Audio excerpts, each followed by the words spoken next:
რა თქმა უნდა, შეუქცევადი ხასიათი აქვს უკვე ევროკავშირის ჩართულობიდან გამომდინარე დიალოგს, პოლიტიკურ მოლაპარაკებას, რაც ძალიან მნიშვნელოვანი არის და ნებისმიერი მცდელობა, რაც ჩვენ ამ პერიოდის განმავლობაში, განსაკუთრებით ბოლო კვირის განმავლობაში ვიხილეთ, რომ ეს მოახლოებული დიალოგი იყოს ტორპედირებული, არის მე ვფიქრობ, რომ განწირული, ასე ვთქვათ, მარცხისათვის, უკვე წარმომადგენელი მე როგორც მაქვს ინფორმაცია საქართველოსი ჩამოვიდა ევროკავშირის და უშუალოდ ალბათ ხვალიდან დაიწყება კონკრეტული ფორმატი დიალოგისა.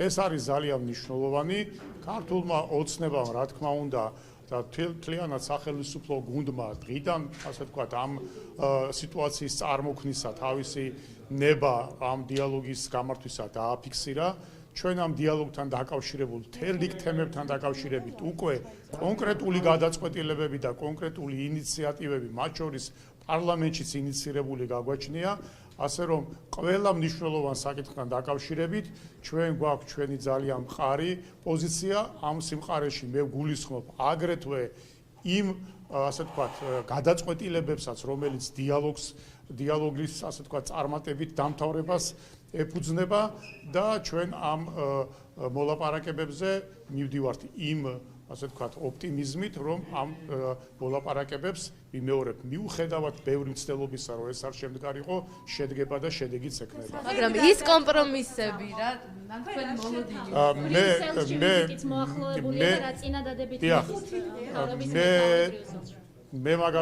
მე მაგიტომ ვამბობთ, რომ რა თქმა უნდა წინასწარ ეხლა ნებისმიერი მხრიდან გაკეთება იმ განცხადებისა, რომ აი ეს იქნება კომპრომისის და მოლაპარაკების შედეგი, იქნება ამ მოლაპარაკებების, ასე ვთქვათ, ფონის გაფუჭება, უნდა მივცეთ მოლაპარაკების მაგიდასთან ხდომ პოლიტიკური სუბიექტების წარმომადგენლებს, რომ მათი წინადადებები სწორედ იქ განიხილებოდეს და იქ ხდებოდეს კომპრომისების გარშემო საუბარი, წინასწარ თქვა, რომ ეს იქნება, ან ეს არ იქნება, რა თქმა უნდა, იქნება არასწორი. რაც შეეხება პრემიერ-მინისტრის ვიზიტს ბრიუსელში, მე აღნიშნავ, რომ პრემიერ-მინისტრის ვიზიტი ბრიუსელში არის ძალიან მნიშვნელოვანი დღის წესრიგით დატვირთული, იმიტომ რომ საქართველოს გააჩნია აქტიური დღის წესრიგი ევროკავშირთან ურთიერთობისა და ამ დღის წესრიგის ფარგლებში, რა თქმა უნდა, იქნება აი სწორედ ამ დიალოგის პირველადი შედეგების განხილვაც.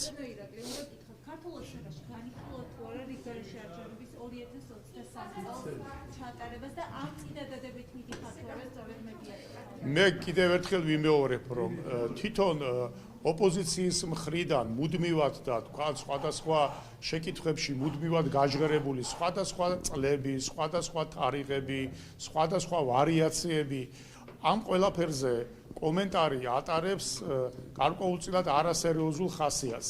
მე ერთ რამეს ვამბობ ყოველთვის და ეს არ არის მხოლოდ ჩემი პირადი აზრი. ჩვენ მოლაპარაკებების, ასე ვთქვათ, ფორმატი ევროკავშირმაც განგვისაზღვრა, ანუ ძირითადი ბაზა, რაზეც ეს მოლაპარაკებები უნდა განხორციელდეს. ეს არის საქართველოს კონსტიტუცია, ამას ვერ გავცდებით ვერც ერთი და ყველა გადაწყვეტილება უნდა კონსტიტუციურ ჩარჩოში ჯდებოდეს. მეორე არის ის შეფასებები და ის ოფიციალური დასკვნები, რაც ევროკავშირის ინსტიტუციებმა დადო, კერძოდ ოდირისა და ეუთოს სადამკვირვებლო მისიამ და ევროკავშირის ოფიციალური განცხადებები. სწორედ აი ამ სამართლებრივ და აი ამ პოლიტიკურ ჩარჩოში უნდა ხდებოდეს მოლაპარაკებების, დიალოგის, კომპრომისის პროცესის წარმართვა.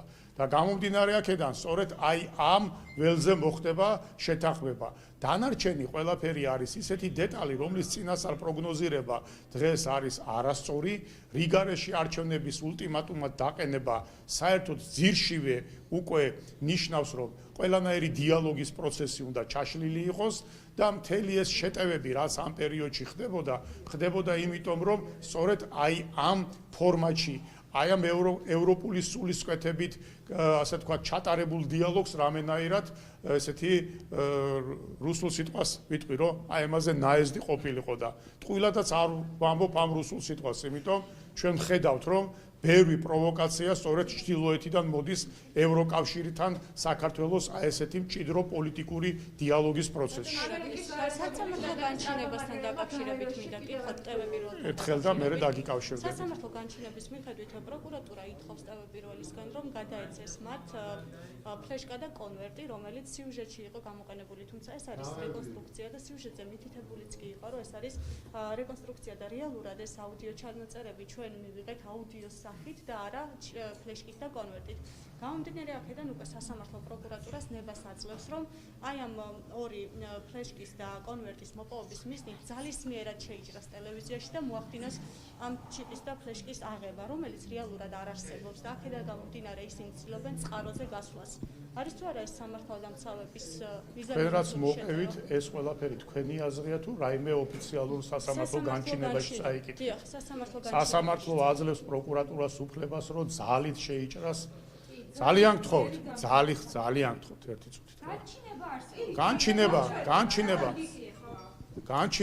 განჩინება არსებობს და განჩინება ეს არის სამართლებრივი აქტი, რომელიც გამოაქვს სასამართლოს, რომ საგამოძიებო მოქმედებებისათვის და გამოძიებისათვის საჭირო ინფორმაცია მიიღოს გამოძიება. ამიტომ ყველა ის მხარე, რომელიც არის კანონმორჩილი მხარე და მე დარწმუნებული ვარ, რომ რა თქმა უნდა მედიაც პირველ რიგში არის კანონმორჩილი მხარე, ვალდებულია რომ სასამართლოს განჩინების საფუძველზე ითანამშრომლოს გამოძიებასთან და გამოძიებას მიაწოდოს ყველა საჭირო ინფორმაცია. მით უმეტეს რომ ერთი წამით რა, სანამ თქვენ სასურველ სცენარს განახორციელებდეთ, მანამდე ვილაპარაკოთ კანონი რას ითხოვს.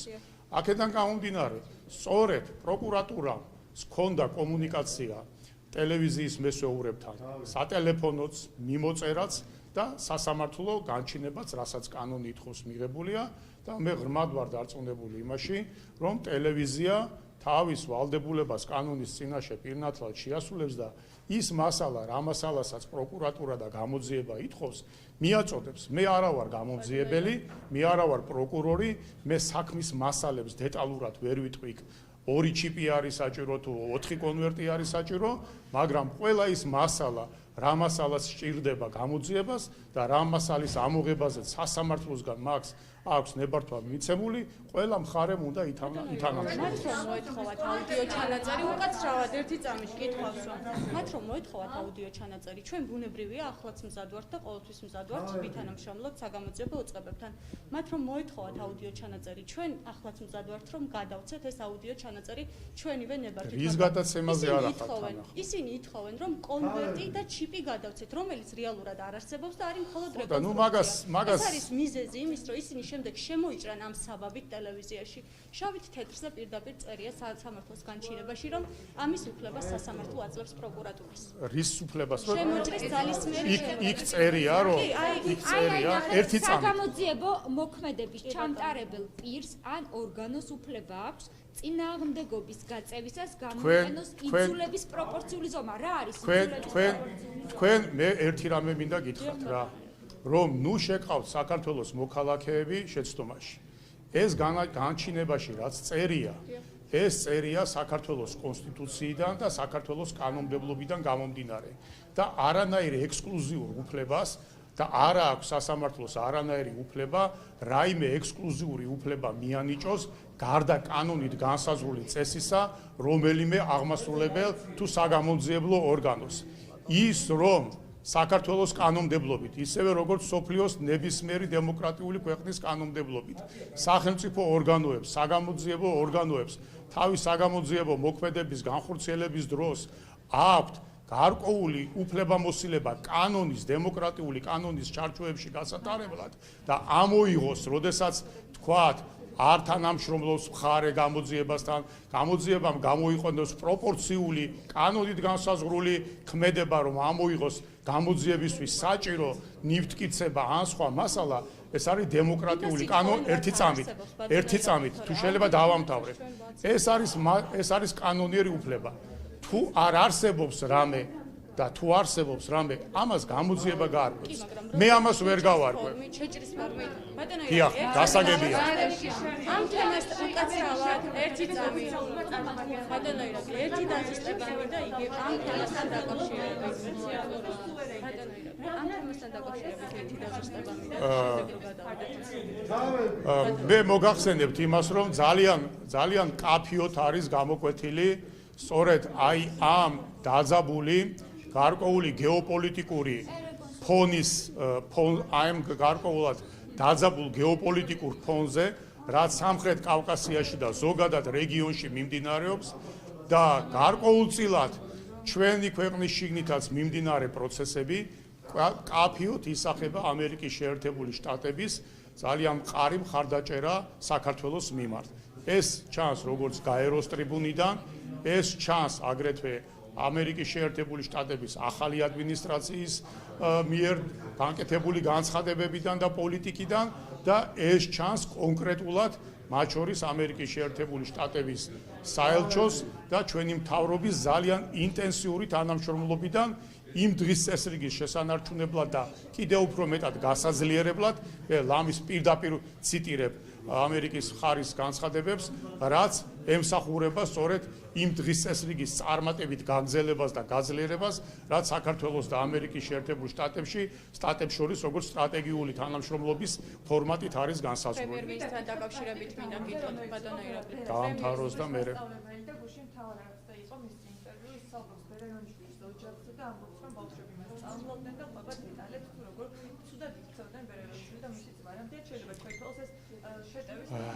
ეს არის ჩვეულებრივი ბინძური კამპანიის გაგრძელება. ეს ადამიანი სხვათა შორის უნდა აღინიშნოს, რომ მისი პოლიტიკური, ასე ვთქვათ, რენომე ძალიან დიდი ეჭვის ქვეშ არის, იმიტომ რომ მან ამერიკის შეერთებულ შტატებზე ფაქტობრივად უარი განაცხადა და რუსეთში ითხოვდა თავისი პოლიტიკური თავშესაფარის და რუსული პოლიტიკის, ასე ვთქვათ, მეხუთმეტ გვევლინება. ამიტომ ამ ადამიანის ღირებულობითი ნიშნულობა ძალიან ახლოს არის გავრილოვთან და ძალიან ახლოს არის იმ უწყებასთან, რომლის ხელმძღვანელობაც ამ 2-3 დღის წინ გააკეთა განცხადება, რომლითაც კიდევ ერთხელ პროვოცირება გაუკეთა მე რუსეთის საგარეო დაზვერვის სამსახური მყავს ხელმძღვანელობაში, რომ კიდევ ერთხელ პროვოცირება გაუკეთა საქართველოში სიტუაციის ექსკალაციას და ეს ყველაფერი სამწუხაროდ ტირაჟირდება ჩვენი ტელევიზიების მეშვეობით, ტირაჟირდება პირდაპირ რუსული პროპაგანდა ჩვენი ტელევიზიების მეშვეობით და ეს ჯაჭვი ძალიან კარგად ჩანს. ძალიან კარგად ჩანს ეს ჯაჭვი, როგორ ხდება ევროკავშირის ჩართულობით დიალოგის და პოლიტიკური შეთანხმების პროცესში რუსეთის პირდაპირ ასე ვთქვათ, ჩარევები, რომ ეს პროცესი დაზიანდეს. ამ თემაზე ვკითხავ ისე თქვენ საუბრობდით ამ ბერას მასწავლებლის ღირებულებების შესახებ და ამერიკის და რუსეთის მიმართ მის დამოკიდებულებაზე. ის რომ ასეთი მასწავლებელი დაიგეგმეს 2000 ის ადამიანი 2012 წელსაც გამოიყენა ნაციონალურმა მოძრაობამ მოზარდი ბერას წინააღმდეგ. ხო, მე კითხებს იცი რას მიჩენთ? მე კითხებს იცი რა მიჩენს, რომ ჩვენი საზოგადოება გარკვეული ესეთი ბინძური პროპაგანდის მსხვერპლი ხდება, როდესაც ნებისმიერ ადამიანზე გაკეთებული აქვს ბინძური ჩანაწერები, ხდება მე ამ ჩანაწერების დამონტაჟება, ადამიანების დაბულინგება, ბავშვობაში ვინ როგორ იქცეოდა, ვინ რას აკეთებდა, აი ამის გამოქეკვა, აი ამის მერე იქ მასწავლებელმა ვიღაცაზე რა ჩემს ეს თქვა ვიღაცა მასწავლებელმა შეიძლება ცუდი ხოდა ხო ამიტომ ეს არის მე კი არ ვისაუბრე ეს არის ის რაც ამ მასწავლებელს თავისი პირითაა განცხადებული და ადამიანი რომელიც იზახის რომ პატარა ბავშვი მე მწამლავდა და იმ ოჯახიდან კიდე ალბათ ძალიან მაღალ ხელფასს იღებდა და ამ ხელფასზე ალბათ დარწმუნებული ვარ არც უარი არ უთქვია და ეხლა თავისი ამ ბინძური პოლიტიკური მიზნების განსახორციელებლად კიდე ამას აკეთებს და ამაზე გვიწევს თელ ქართულ საზოგადოებას პასუხის გაცემა და ეს არის თემა საქართველოში. სირცხვილი არის ეს და სირცხვილი არის ვინც ამის ტირაჟირებას ეწევა. პრემიერ-მინისტრთან დაკავშირებით უნდა მეკითხა უკაცრავად ბატონო. დაგიბრუნდებით. სიძულვილის ენაზე და აგრესიის წახალისებაზე ვიდეო წერა იონიშვილის ინტერვიუში. შემდეგ თქვენი კოლეგები ქართული ოცნებიდან Facebook პროფილზე გამოჩნდნენ მოწოდებებით აგრესიული ლექსიკით, ლექსიკით მაგალითად ვიდეო სამხარაძეზე მაქვს საუბარი, რომელსაც Facebook პოსტი გამოაქვეყნა და ყველას მოუწოდა რომ ვინც ბერეს საწინააღმდეგო განცხადებას უკომენტებს გააკეთებდა გაელვან. მე კიდევ ერთხელ ჩემი დავამთავრე. სამხარაძის განცხადები მე შეგიძლია და ტერმინები, რასაც ის წერს, უნდა დაინტერესდეს იყო რა პარლამენტის მე კიდევ ერთხელ ვიმეორებ, რომ წახალისება სიძულვილისა და ამას ჩვენ ხედავთ, ხო? ის რაც TV პირველმა გააკეთა, ეს იყო სწორედ წახალისება, სწორედ ყველაფერი იყო გაკეთებული იმისათვის, რომ საზოგადოებაში შემოეტანა შფოთი და საზოგადოებაში შემოეტანა დაპირისპირება. ჩვენ ხედავთ, რომ ყველა მხრიდან დღეს ხდება ადამიანების დაპირისპირება. აღარ აქვს მნიშვნელობა ვიღაცა დეპუტატია, ვიღაცა უბრალო ადამიანია. ადამიანებს აპირისპირებენ მოგონილი ამბებით, ადამიანის მიერ გაკეთებული რაღაცა განცხადებით, იმის მერე დამონტაჟებით და ჩვენ ამას კიდევ ერთხელ გვინდა რომ რაც შეიძლება ეს ავაგოროთ.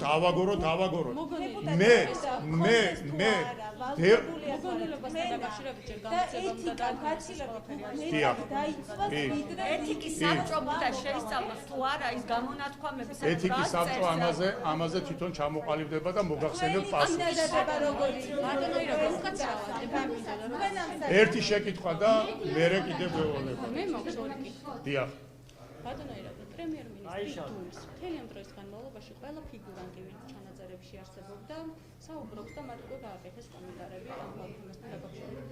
პრემიერ-მინისტრი რამდენჯერაც კი გამოჩნდა უკვე ჟურნალისტებთან, მაგრამ ამ თემაზე კომენტარი არ გაუკეთებია ის დუმს. რატომ დუმს პრემიერ-მინისტრი ცდილობს თუ არა რომ თავი აარიდოს ამ ყველაფერს და ამ კითხვებს, რომელიც ჩემი განწყობა არის, რომ პრემიერ-მინისტრი არ უნდა რომ ამ ბინძურ პროვოკაციასთან დაკავშირებით იყოს ჩართული და თუ რამე განცხადებაა გასაკეთებელი პრემიერ-მინისტრი თვითონ გააკეთა.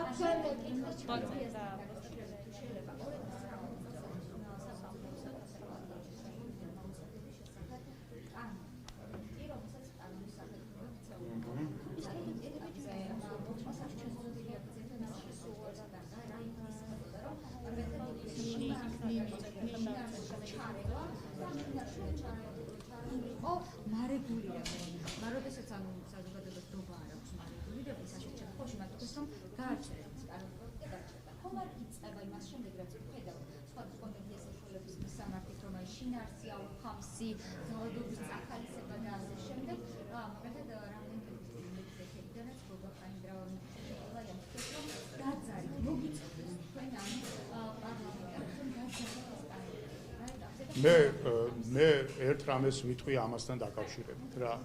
მე არ ვფიქრობ რომ დღეს ახლა ჩვენ საჭიროება გაგვაჩნია რომ მაინდა-მაინც რაღაც ახალ კანონპროექტზე ვილაპარაკოთ. ალბათ უფრო მნიშვნელოვანი არის რომ ის ბერკეტები და ის საკანონმდებლო ჩარჩო რომელიც დღეს მოქმედებს იყოს ამოქმედებული. იგივე რაც რეგულატორს დღეს აქვს უფლებები ეს იყოს ეფექტურად გამოყენებული. იგივე ეთიკის საბჭო არსებობს აგრეთვე მედიისათვის. ეთიკის საბჭო იყოს რეალურად ამოქმედებული და არ იყოს ეთიკის საბჭო მხოლოდ რაღაც კონკრეტულ შემთხვევებზე ორიენტირებული, უფრო აქტიური იყოს იგივე სახალხო დამცველის ინსტიტუტი და ასე შემდეგ. რატომ ამბობ ამას? რატო არის ამის აქტუალიზაცია საჭირო? იმიტომ რომ ჩვენ რეალურად ვიღებთ ეს სურათს, რომ ფაქტობრივად საზოგადოება კარგავს დობას თავისუფალი სიტყვის და თავისუფალი მედიის მიმართ. ეს ნდობა იკარგება, იმიტომ ადამიანები ხვდებიან, რომ fake news-ი ხდება მედიას სივრცის მთავარი შემავსებელი. მე ჩემს გეუბნებით, რასაც მოქალაქეებისგან ვისმენ. ამიტომ მოქალაქეების აზრი აქეთკენ ყალიბდება და ეს არის დამანგრეველი დემოკრატიული განვითარებისათვის. ამას ვამბობ მე.